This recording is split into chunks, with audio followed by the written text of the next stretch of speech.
केंद्र की मोदी सरकार की मजदूर व जनविरोधी नीतियों के खिलाफ 9 अगस्त को संयुक्त ट्रेड यूनियंस के आह्वान पर देशव्यापी प्रदर्शन आयोजित किए जाएंगे। मंडी में इस प्रदर्शन को सफल बनाने की तैयारी के लिए C2 इंटक एटक और निर्माण कामगार यूनियन की संयुक्त बैठक आयोजित की गई। बैठक में फैसला लिया गया कि 9 अगस्त को मंडी जिला मुख्यालय में सभी मजदूर संगठन संयुक्त रूप से विरोध प्रदर्शन करेंगे।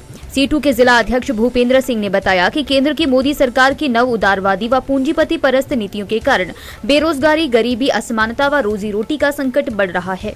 जनता की अपनी आवश्यकताओं की पूर्ति के लिए खर्च करने की क्षमता घट रही है। This news is brought you by Max Group of schools.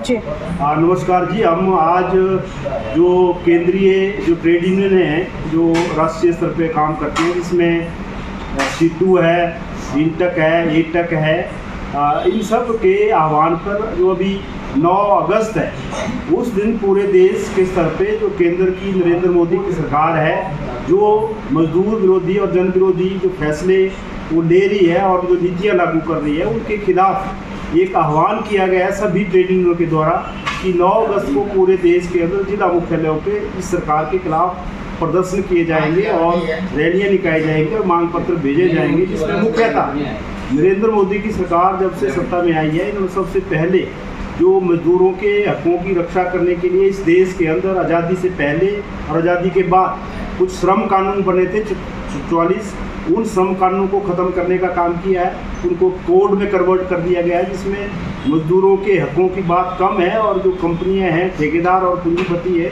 उनके हकों की रक्षा या उनको छूट एक तरह से दी गई है।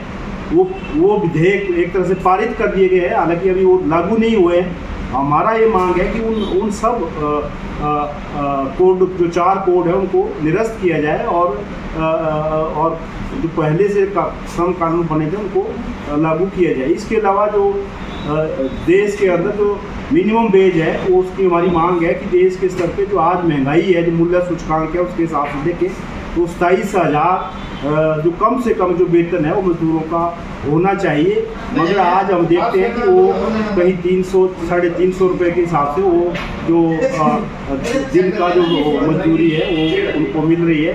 तो मिनिमम वेज बढ़ाने की बात है। दूसरा जो रोजगार का स्वरूप है, सब तरह जो रोजगार है उसको पार्ट टाइम और आउटसोर्स इस रूप में बदला जा रहा है और उसमें रोजगार की गारंटी नहीं है।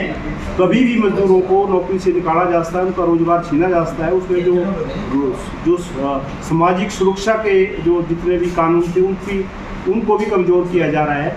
जो मनरेगा कानून है उसको कमज़ोर किया जा रहा है। उसमें बजट कम कर दिया गया है। ऑनलाइन हाजिरी का उसमें एक और शर्त डाल के 20 कामों की शर्त डाल के वो मनरेगा के अंदर लोगों को काम नहीं मिल रहा है।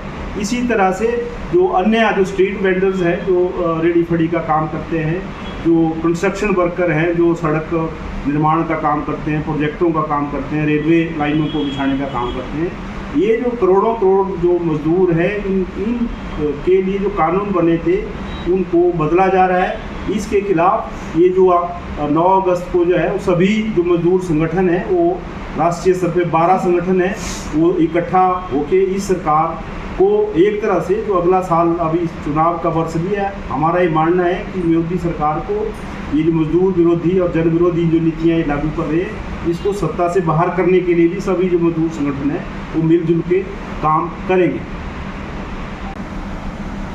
ये जो 9 तारीख की हमारा विरोध प्रदर्शन है सभी सेंट्रल ट्रेड यूनियंस का, मंडी में भी इसको हम मनाएंगे। ये जब 1919 और 1921 में अंग्रेज़ों की सरकार थी, उसमें हिंदुस्तान के वर्कर्स ने भाग लिया क्विट इंडिया मूवमेंट में, और जब लार्ज स्केल पे क्विट इंडिया मूवमेंट में भाग लिया, उस प्रेशर से कुछ प्रोग्रेसिव कानून ब्रिटिश हुकूमत को बनाने पड़े, जैसे ट्रेड यूनियन एक्ट 1926 और इंडस्ट्रियल डिस्प्यूट एक्ट 1956, उसके बाद वर्क्समैन कंपनसेशन एक्ट, दूसरे कई 44 कानून लगभग ये बने थे एक्ट्स, जिनको एक कोड में परिवर्तित कर दिया वर्तमान मोदी सरकार। हमारा यही विरोध है कि जब से सरकार आई है, ये मजदूरों के हितों के साथ खिलवाड़ कर रही है। कंटिन्यूसली ऐसे कानून बनाए जा रहे हैं ताकि हम अपने हकों से मज़दूरों को, कर्मचारियों को, उनको बाहर किया जा सके। इसके विरोध में हम जो CITU हमारी AITUC है उनके साथ मिल करके विरोध प्रदर्शन कर रहे हैं। और जो हिमाचल प्रदेश में भी वर्किंग क्लास के अगेंस्ट जो डिसीज़न लिए जाने की संभावना है, जैसे बिजली बोर्ड को बंडलिंग की बात कही जा रही है, तो उसके लिए हम Himachal Pradesh state electricity board employees union के साथ खड़े हैं। जो भी मजदूर विरोधी नीतियां जहां भी अपनाई जाएगी उनके खिलाफ हम खड़े हैं। इसी प्रकार से हम लोग जो बिजली बोर्ड में मीटर रीडर्स हैं उनकी कामगार यूनियन हमने बनाई है और हम चाहते हैं कि उनको भी डेली बेस पे रखा जाए। और जो एक ट्रेंड बनाया गया है जिसमें कि स्मार्ट मीटर्स की बात कही जा रही है, ठीक है डेवलपमेंट होनी चाहिए, लेकिन स्मार्ट मीटर पूरे हिमाचल प्रदेश में लगाएंगे तो जो लोग काम कर रहे हैं, सरकार कहती है कि हम कामगारों के पक्ष में हैं, सरकार एम्प्लॉइज़ के पक्ष में है, वो भी बेरोजगार हो जाएंगे। हमारी इस बात पे सलाह ये है कि स्मार्ट मीटर जो है कुछ चुनिंदा शहरों में लगाए जाएं ताकि जो कार्यरत लोग हैं उनको भी रोजगार मिले। धन्यवाद। दिव्य हिमाचल टीवी के लिए मंडी से विप्लव सकलानी की रिपोर्ट।